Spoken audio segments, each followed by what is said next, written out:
You need to get your shit together this week. This week offers a lot more confidence, a lot more being bold, a lot more being brave, being able to face your fears. But the big thing about this week is we have about a 5-minute window of just this week of being able to get our shit together before we have to make a bunch of different changes. And what I'm talking about is Mercury is going to ingress into Virgo this week right before it goes retrograde. Mercury is in its favorite sign in Virgo. It does really, really well in Virgo, and this gives us an opportunity to organize ourselves, get everything ready as we start making some changes and we start experiencing some delays as Mercury goes retrograde going into next week. How's it going, everybody? My name is Cam Wyatt. I'm a professional astrologer. I've been doing this for over 8 years, and I literally have hundreds of videos on astrology. So if you're interested in keeping up with the weekly astrology, make sure you subscribe to my channel. This week, we are talking about July 22nd through July 28th of 2024. And we start Monday off with what is going to be the best day of the year, and it's my birthday. When the sun ingresses into Leo, yes, I'm a 0-degree Leo sun, but with the sun ingressing into Leo, there's a sense of confidence that comes about us. Our willpower is strong. Our vitality is strong. We're going to have the sun ingress into Leo. We will then have the moon first make a trine to Jupiter and then go opposite Venus.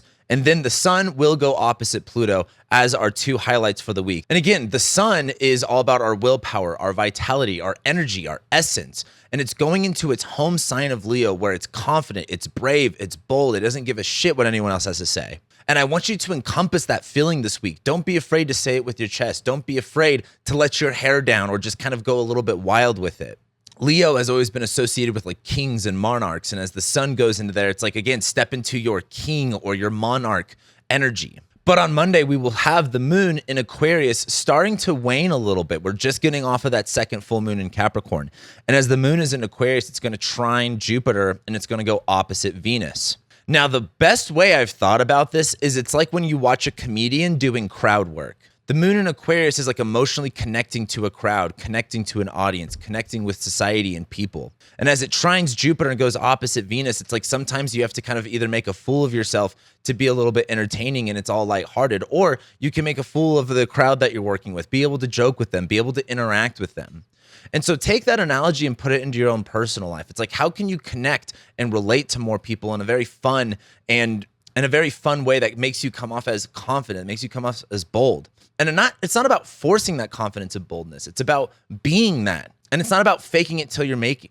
It's not about faking it till you make it. It's about stepping into that energy that you know that you already have. And this is why this is important, is because the sun, after the moon makes that, trine to Jupiter, it's all laughing, and then the moon goes opposite Venus, where it's like, again, interacting with the crowd, not being afraid to make fun of yourself or other people. But the sun, our second highlight of the week, the sun is going to go opposite Pluto. You are bigger than your fears. You have the ability to make all of the big, scary things in your life so small that they vanish. You also have the ability in your life to make every little small fear that you have into this big, gigantic monster that feels insurmountable, that feels like you can't do anything about it and that you're paralyzed with it. With the sun going opposite Pluto, you are bigger than your fears. It almost reminds me of like when you encounter a bear in the woods, depending on the context in the bear, right? You want to stand up and make yourself big and make yourself loud. That bear can and would easily kill you. But if you just step up and you make yourself bigger, you can get that thing to go away. Monday is a really important day for that reason. It's an opportunity to step into that power. And again, with the sun going into Leo, it's like, boom, all right, we have this higher energy. We have this higher vitality. We have a more confident essence to us. And then we get immediately challenged with it with the sun going opposite Pluto. If you were a comedian, how would you deal with a heckler? Would you just crumble and collapse inside and get insecure? Or would you find a way to make fun of them or to again, write it off in some sort of a way? That's the idea of Monday. Then we get to Tuesday. On Tuesday, the moon is going to still be in Aquarius. It's going to make a square to Uranus. It will then go opposite Mercury. And then the moon will then go into Pisces and make a square to Mars. Tuesday's a little bit frustrating. As the moon squares Uranus, it's kind of like the crowd gets a little bit out of control. You're more connected to people. You're more connected to society at large. The moon in Aquarius is like you're sharing ideas. And then it just kind of there's some upheaval to it. There's some sort of disruption to it. But then the moon goes opposite Mercury, where there's like conflict with our words, right? The moon in Aquarius is like our emotions are very connected to, again, other people. But Mercury in Leo is just kind of saying it how it is. And it's kind of like when you stop really caring about how other people feel about something and you kind of say whatever it is that you want to say, Some people respect that. And then there's other times where it comes off kind of douchey and there's like this kind of disruption and you have to kind of like it. That's just the dynamic of the moon in Aquarius opposite Mercury and Leo. It's just very like you or someone else might be just kind of like saying the truth, saying it how it is. But where you're connected to, if there's a group of people that you're around that you know don't really like that or don't really agree with it, and you could tell that they're a little bit tense or a little bit flustered, that's that emotional conflict with our words that we're going to be seeing once the moon goes opposite Mercury. But then the moon goes into Pisces and it makes a square to Mars. So the moon in Pisces is much more sensitive, it's much more open, but as it squares Mars in Gemini, everything's moving too fast. There's too much loud noises going on. And the way I thought about this was like, it's kind of like getting car sickness or feeling overstimulated with your environment. When the moon's in Pisces, we're much more sensitive to our surroundings, to our environment. And as it squares Mars in Gemini, it's like, again, the car's jerking to left and right. Like you don't have your sea legs and the ship is moving like up and down and you're starting to get woozy. You're starting to get sick. So on Tuesday, there's quite a bit of an energy shift where it's just kind of like, there's some disruptions. There's a little bit of like back and forth with conflict with our words. Again, when I say conflict, take that with a grain of salt, just more of like contention is probably a better way to put it. But as the moon goes into Pisces and we're more open and we're more sensitive, there's just too much going on. There's too many loud noises. There's too many things going too fast and we're starting to get a little bit woozy. And then we get to Wednesday. And on Wednesday, the moon, while it's still in Pisces, is first going to make a square to Jupiter and conjoin Saturn. So the thing is with this is there's a lot of like kind of figuring out where you're wrong. And this isn't like you got some facts wrong, but like, where are you wrong energetically? The moon is in Pisces, so we're a lot more like sensitive, open. The moon in Pisces adapts to its environment and it adapts to the people that it's around. And as the moon makes a square to Jupiter and Gemini, there just seems to be like some sort of a conflict of interest here. And again, when I say the word conflict, I'm not talking about combativeness with someone else. I'm talking about there being like you could feel there being some resistance. You're going a little bit against the grain. Jupiter is the ruler of Pisces, and Jupiter is all about, again, spirituality, faith, hope, abundance. And it's in detriment in Gemini. We're kind of questioning our beliefs right now, and we're focusing too much on rational ways of thinking that can kind of like be at detriment to us wanting to gain more abundance or have more abundance in our lives. And as that moon makes a square to Jupiter, there's kind of this connection of like, what am I doing wrong here?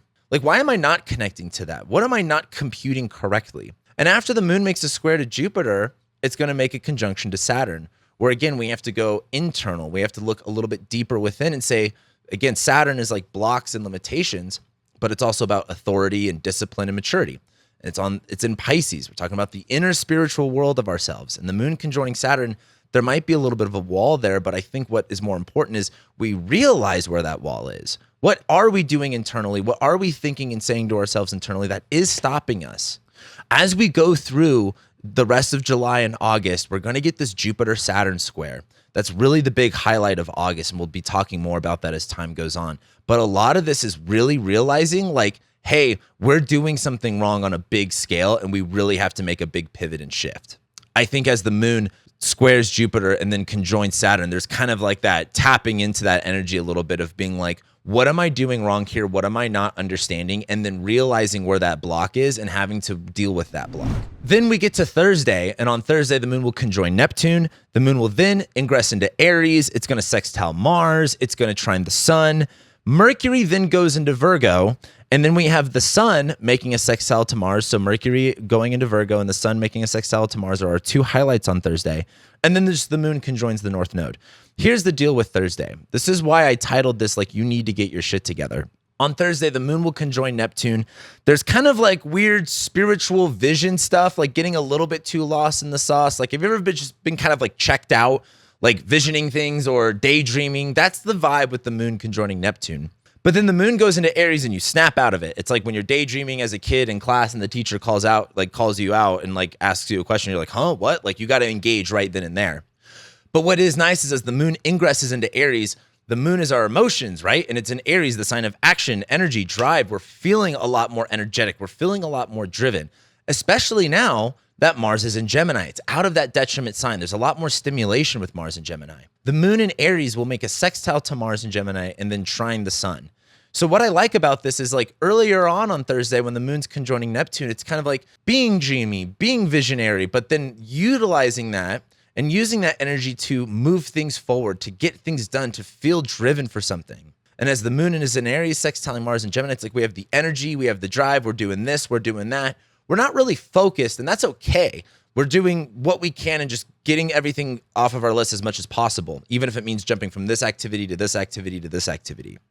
And the moon, while it's in Aries, does make a trine to the sun in Leo. So we have both of the luminaries and fire signs. So there's a lot of passion. There's a lot of heat. There's a lot of, in ancient astrology, they actually talk a lot about the fire signs are more emotional signs, which I always thought was really interesting. And I always interpreted that as like fire signs are emotional because of like love, because of like passion, because of meaning, versus like water signs are more of like depth of emotion, exploration of emotion, versus like fire is more of like just like, again, the overall feeling, the sensual feeling of it. But then Mercury ingresses into Virgo.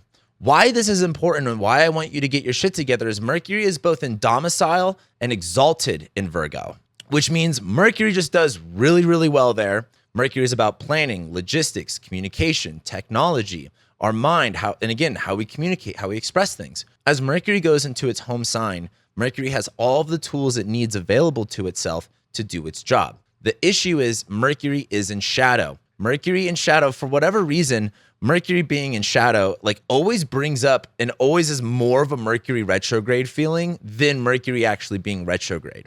And Mercury in shadow is when we see what all of the themes of the Mercury retrograde are going to be.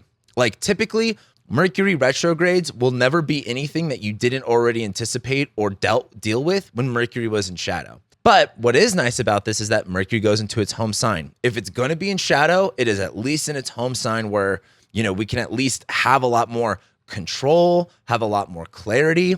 But Mercury is slowing down. What that means is if like Mercury typically moves really, really fast, like for example, it was only in Gemini for like 2 or 3 weeks versus it's going to be back and forth between Virgo and Leo between July, August, and September. Mercury is slowing down a little bit. As we kind of focus more on details, pay more attention to the little tiny things, which is like what Mercury and Virgo is about, we're going to see us get a little bit caught up in these details. But why I titled this, I need you to get your shit together, is like Mercury is about to go retrograde in Virgo. Take your time organizing yourself and getting these plans together so you can deploy them. And as you deploy them, Mercury is going to be retrograde. You're going to have some delays. There's going to be some changes that you have to make last minute.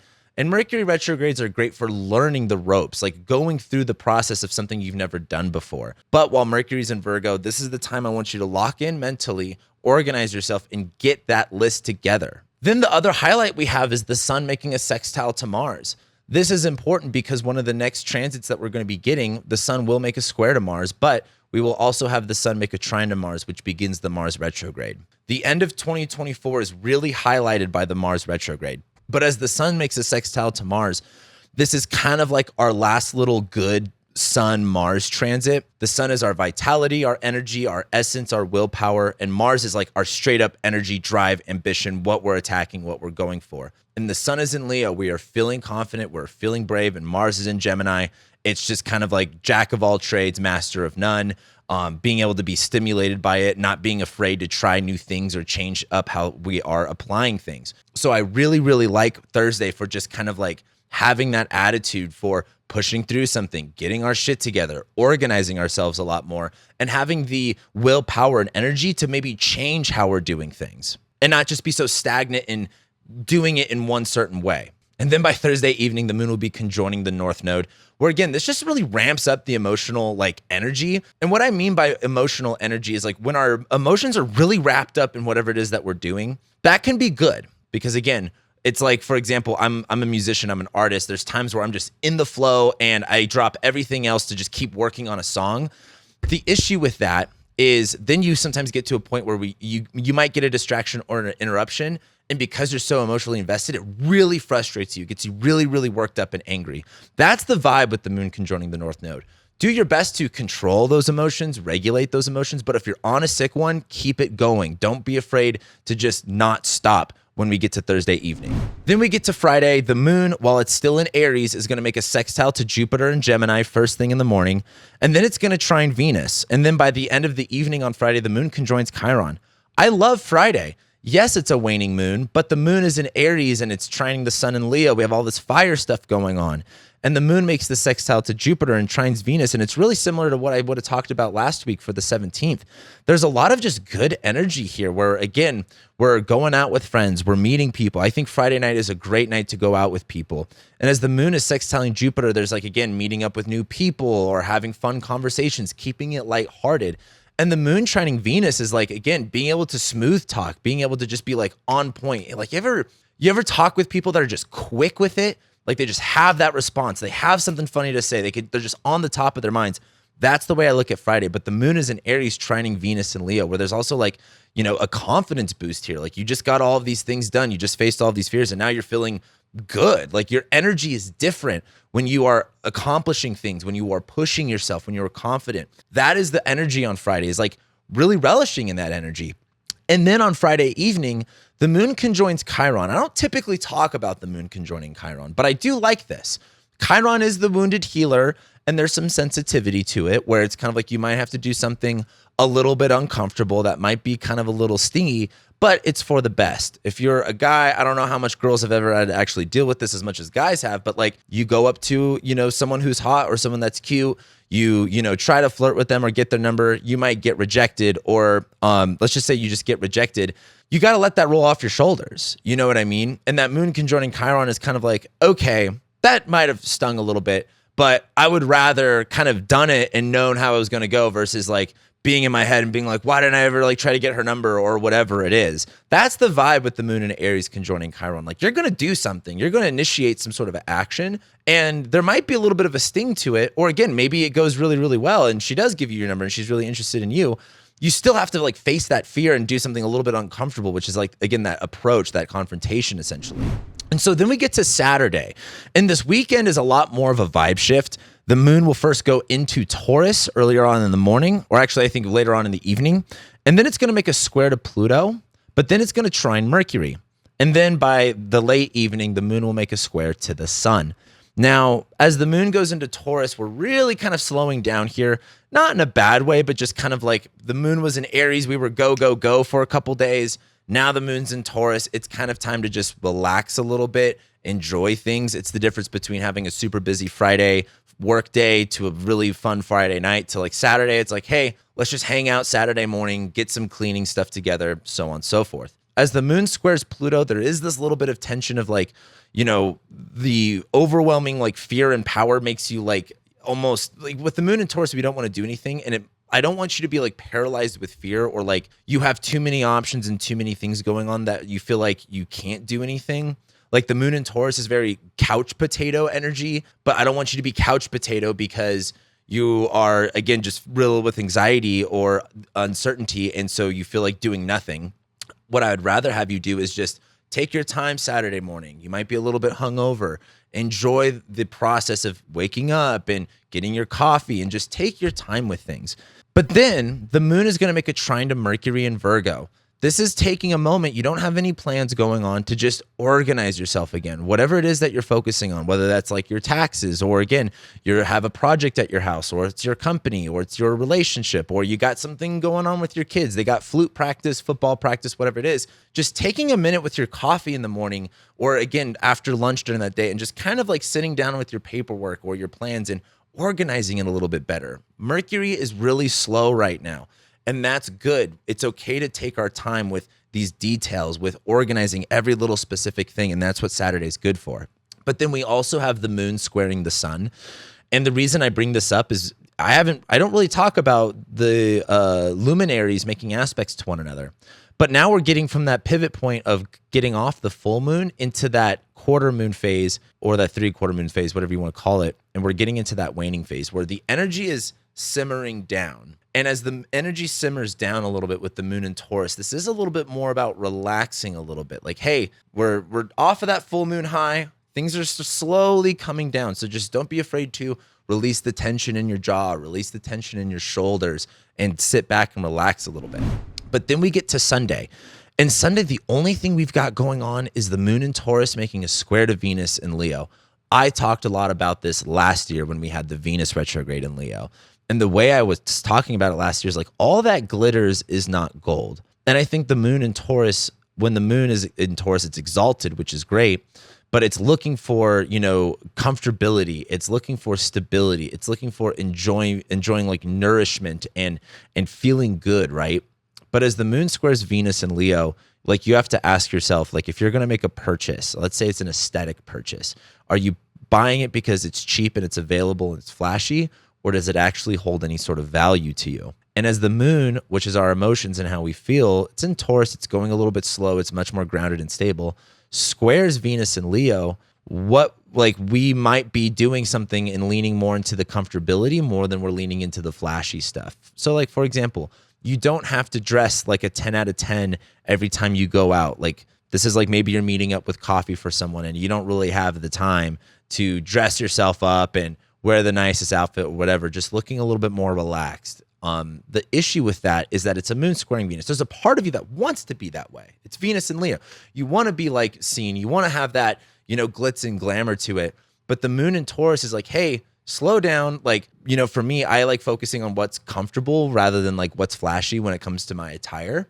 And I look at the moon in Taurus squaring Venus and Leo as like, can you get the best of both worlds that is comfortable and looks really good? But if not, I would focus being a little bit more uncomfortable, even though it may not be as flashy as you might want it to. Just figure out a way to rock it. Next week, we have the new moon in Leo. We have Venus ingressing into Virgo, and we have Mercury retrograde. Like I said, if you want to know more about the Mercury retrograde, make sure you subscribe because I'll be having a whole video about that and how it's going to affect your zodiac sign. And yeah, thank you guys so much for being here, and I'll be seeing you guys next week.